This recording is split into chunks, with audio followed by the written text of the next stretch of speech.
There was one key moment in my training career that utterly changed the trajectory of my strength and athleticism, and that was when I finally started training legs consistently. For a number of years, I trained my upper body really hard, I nailed my diet, but despite my best efforts, could never get anywhere near that really lean body that I was trying to achieve. Kid you not, within a year of training my legs consistently, I finally got shredded and looked like a completely different person. You want to know the best part about this? It only took me 1 rep a week to get all these results with my leg training, transforming not only the strength and athleticism of my lower body, but my overall physique. So in this video, I want to show you why leg development is such an important part of your training, even if your goals are purely upper body strength and a six-pack, how it is possible to cover the majority of your needs in 1 rep of 1 movement a week, and then I'm going to walk you through the specific method that I use and now teach all my students, so you can try this for yourself and start building stronger legs today. If you want to skip the background and get straight into the what to do, I'll leave chapter markers so you can go do that. But if you want to fully understand why and how this works, then let's dive in. I've always known that you should train legs, but that didn't mean that I was necessarily consistent with it at all. And there's a few key problems that I think held me back. One is that leg training, as it's normally done, is physically exhausting, not to mention time consuming. It seemed impossible to do it well without a gym. And in the face of all this, my motivation was already low. All I cared about was building up my upper body strength moves and having a lean, good looking physique. I didn't want big legs and I didn't want to be able to squat heavy. And the result was that I never really stuck to any serious leg training long term. And this proved to be a problem for several reasons. The first is that there is so much muscle mass in your lower body that it makes a huge difference to your body composition. And secondly, if you're trying to cut and get leaner, to actively improve that body composition quickly, and you are not training your legs properly, you're just going to burn through muscle. If you're not aggressively training your full body to get stronger and you put it in a calorie deficit, you don't get leaner, you get smaller. And if you want slim, defined, athletic looking legs, well, you need to get lean. And I only really realized all these things in hindsight. And when I did, I wish I'd been training legs for the previous 5 years. The reason I eventually did manage to break through and build a leg training process that worked and that I stuck with had nothing to do with willpower or a mindset shift or anything like that. It was because of a fundamental change in my process, which basically solved these problems. First, I found a way to train them really effectively at home with some simple equipment, meaning without a gym I could make incredible progress. And secondly, I massively cut down the amount of training I was trying to do. I didn't realize that that had been getting in my way, but I did realize that I wasn't being consistent, so doing anything was going to be better than doing nothing, as I currently was. And so in a sort of experiment, I decided to commit to the minimum amount that I could see myself doing each week, which would give me 0 reason not to do it. And that was 1 single rep. Lo and behold, that turned out to be one of the best things I ever did.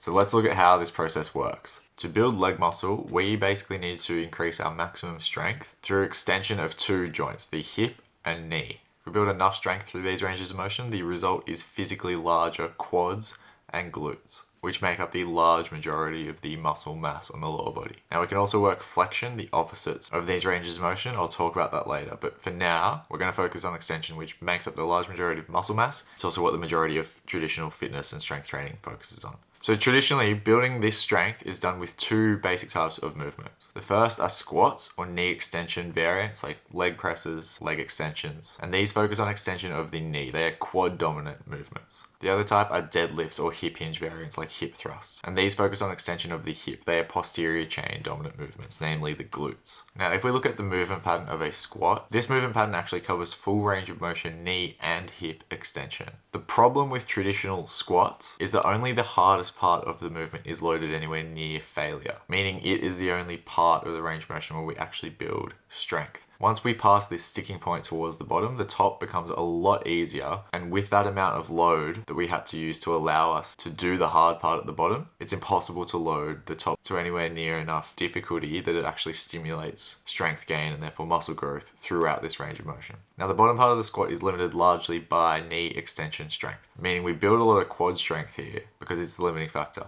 It's not until the top part of the movement that our hip extension strength becomes the limiting factor and the movement becomes a posterior chain dominant movement, which is why if we're using a fixed resistance like a barbell, we need separate movements. One to be able to load the squat to max intensity and get knee extension strength and quad development, and another type of exercise to load the hip hinge to max intensity and build hip extension strength and glute development. But because we have everything here in one movement pattern, if we were to actually just keep the difficulty at 100% throughout the entire range of motion by adjusting it as we train, Then we cover both these types of exercises and more in one single movement pattern, meaning for everything we've just talked about, we only need to train one movement.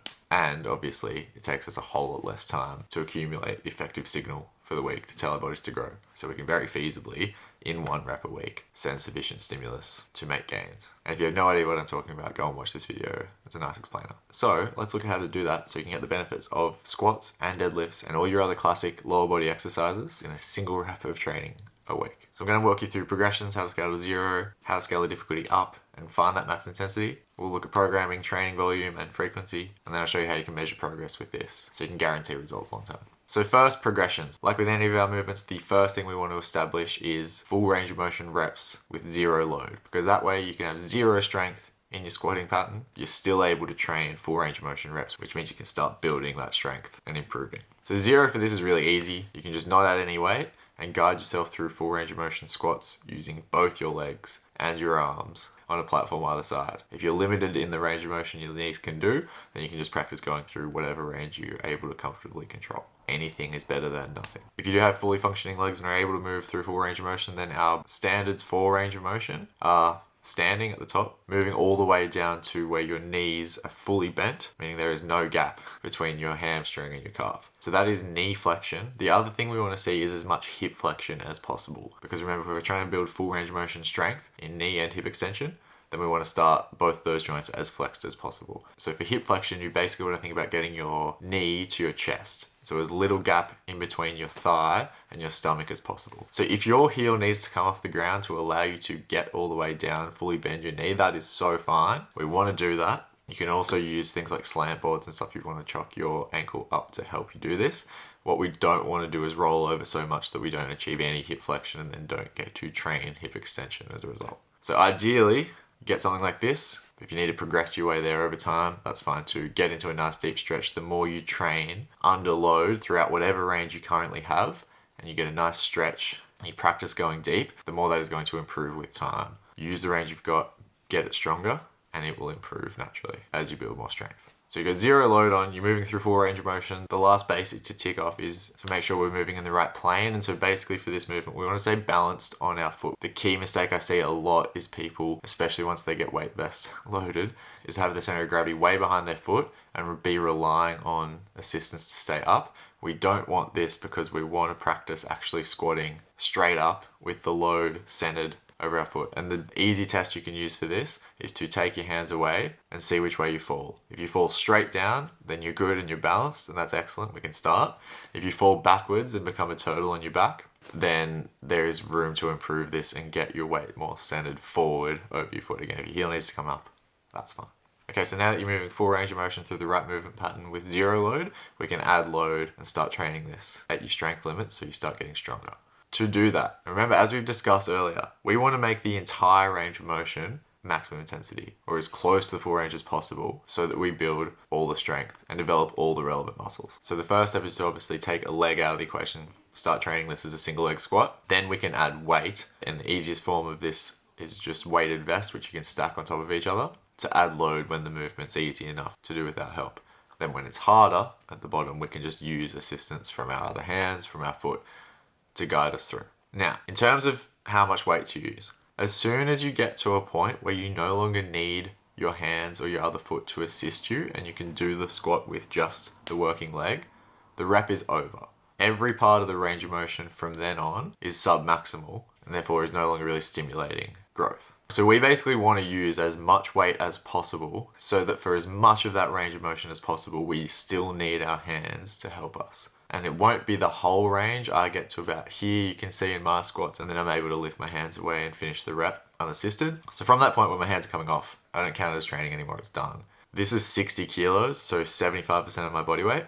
You don't have to start that heavy, but just be aware that the effective range of motion that you're training is where you actually need assistance to be able to move. So in short, use as much weight as you can comfortably handle. You can always start with less and increase it with time. So now that we're loaded up, we're training single leg squats with as much weight as we're comfortable using for now. All we want to do is, as we train this movement pattern, we know we're going to need the help as we train, but we're going to constantly try to not use it. Realize that you are going to need to help yourself a lot throughout this movement. That's the point. You're going to need a lot of assistance throughout the bottom, which is why the best thing to do is use really sturdy platforms and be ready to use your other foot if you need as well. The whole point is that the bottom's going to be really tough. As we squat up throughout this movement, it's going to get easier and easier just because of the biomechanics that we discussed earlier. So you're going to want to use less and less and less help as you squat up. The easiest hack I've ever discovered to get this right every time and to make it foolproof is to just take the help away and test doing it unassisted 10 times throughout the rep. Every time you should find that as soon as you take your hands away, you fall and fail a bit. That's fine. This ends up working in force negatives into our rep, which is a great outcome. No downside whatsoever to that. But more importantly, it guarantees that you know you're at your limit because you continually fail as you try and squat. And if you do this properly, I've done, for most of my time training this movement now, only done 1 rep a week. And it's been ample because I've worked so hard throughout that entire rep at my point of failure. It's extremely effective. It's extremely potent. Now, a note at this point on safety. I know a lot of people see this and start freaking out. Before you go and get worried about blowing a knee, I need to make this point clear. If you had the strength in your legs to injure yourself purely through squatting, you would not need to be doing this training in the first place. Your muscles just aren't that strong. Your tendons are able to withstand way more force than you're going to be able to produce by doing this. So by all means, ease into it, take your time figuring it out, but do not be worried about training intensely being a source of injury. Your tendons can handle a lot more force than your muscles can produce. Your ligaments and other connective tissue shouldn't be getting stressed. We're moving through a natural range of motion under control.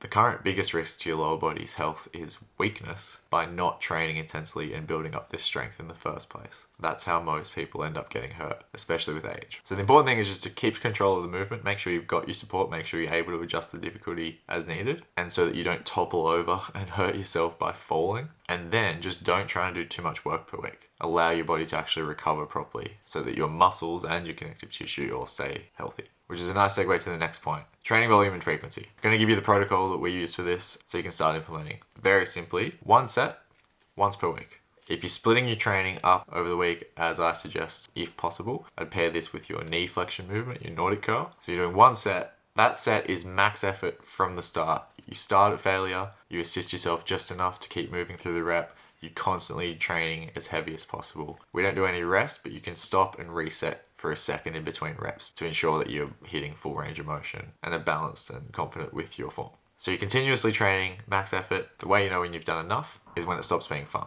As soon as you don't want to do any more training, don't. As I said, I've done as little as 1 rep for most of my time training this. If they're slightly quicker reps, I might do 2. But once you've done 1 full range of motion rep, you've done enough to progress. You don't need to do any more work. Go and recover. Allow your body to get stronger, build muscle tissue in response to the stimulus you've just given it, and then come back and repeat the process. Strength gain, muscle gain is truly not about hours spent training. It's about weeks spent repeating this cycle of stimulating growth and allowing it to happen. It takes me less than 3 minutes a week from picking up that first vest to putting the last one down. And finally, measuring progress. As you do this, because you're always training against way more weight than you can handle for most of the range of motion, you're going to feel stronger, but it's hard to see it objectively. And so for this reason, a nice way you can measure your progress with your squatting strength is to just do a test before you train.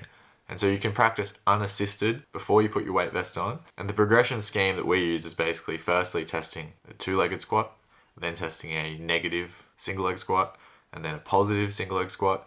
And then from there, you can start to load incrementally more weight. So you can do 10 kilos and then 20 kilos and 30, then 40. And the high level goal that we ultimately aim for, this is, I still can't do, doing 75% of your body weight. So for me, at about 80 kilos body weight, that's doing a 60 kilo squat, which is what I actually train with. And I'm very far off being able to do. But if you wanted to give an equivalent to the upper body goals that we aim for, it's a reasonable benchmark to shoot for. That's it. That's the process. If you are doing this, as I alluded to before, you want to make sure you're training the opposite of extension, at least at the knee. So for that, we use Nordic curls. I'll link a video you can go watch if you want to learn how we do that. In an ideal world, we would also train hip flexion. I don't. The best resource I have on this is Ben Patrick's work, Knees Over Toes guy. It's probably the only hole I see in our training system. So if anyone has elegant suggestions on how to scale a hip flexion movement at constant max intensity, I'm open to hearing it. But go make this happen. If you want to learn how we do this in the context of a full training program, nutrition, everything, you can check out my free training on that. Link is the first in the description.